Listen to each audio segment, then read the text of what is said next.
So I don't know if you heard, but teachers are burnt out, worn out, tired, stressed, and just grateful to finally have a summer vacation. But studies show, we talked about last week, 55% of teachers are considering not coming back, and that is absolutely ridiculous. The reason why so many of us are not coming back is not just because the school year was so rough, but because we don't see it getting any better. And one thing I've learned is that people don't leave where they are until they see where they'd rather be. I mean, even the Bible says that without a vision, the people will perish, right? And so many teachers right now, they're just walking around like zombies, like their heart is not in it, their mind is not in it, because they don't see a vision of things getting any better.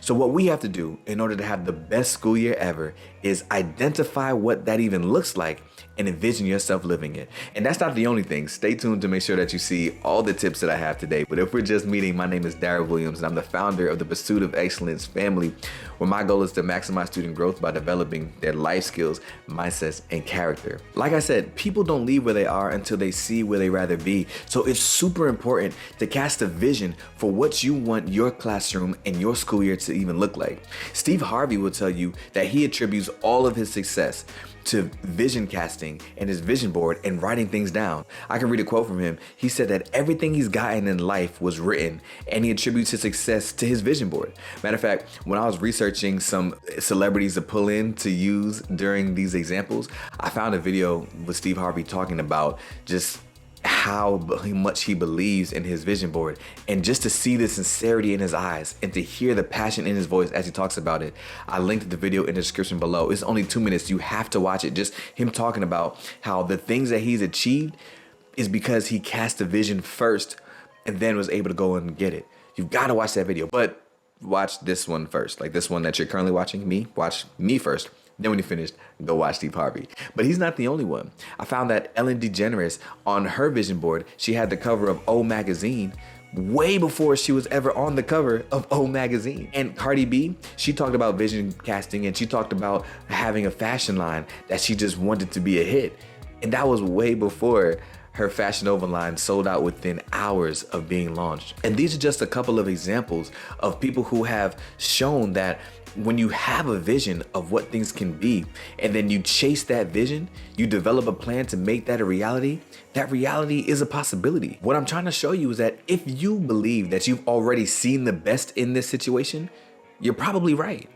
Like if you think that this is the best things you're gonna get, if your vision caps at this very moment at where you are right now, you're probably right and things won't get any better. But if you allow yourself to dream, if you allow yourself to imagine, if you allow yourself to think about how things can potentially grow and to start to envision what that looks like, what success looks, feels, sounds, tastes like, then you're one step closer to actually achieving that. So there are a few questions that I want you to ask yourself to create the vision for your classroom. In the last video, we talked about the 1% rule, and we talked about the fact that we should use 17 hours over our summer vacation thinking about what next school year is even gonna look like so it can be the best school year yet. And here are some of the things that you can do over those 17 hours. First, start by asking these 3 questions so that you can cast your vision. The first question I want you to ask is, why are you an educator? And don't click off, don't tune me out. I know this is a question that we ask a lot, but that's because it's a question that is super important. Like, why are you an educator? And if you haven't done this in a long time, do it now, because why's change. Fun fact, the first why that I had when I became an educator is not the why that I have today. My initial why was I became an educator because I didn't have my first black male educator until I was a senior in high school, and he was teaching African American history. And I said that I want people that look like me to see somebody who looks like me. Like I want students in classes that look like me to see teachers that look like me. And that was my first why. That's why I said I need to be an educator, because I wanted to be for somebody what I didn't have. That's since changed. 8 years later, my why now is that I want to give students the option to live the life that they choose and not a life that they're forced to settle for. I want to give them the options, so through life skills, through mindsets, through character development, so that once they leave school, they have the option to do with it what they want. That's my why now. That's why I do what I do. That's why I am still in education. That's why I'm an assistant principal, and that's why this channel exists. The second question to ask yourself is, what are your core values, principles, and beliefs?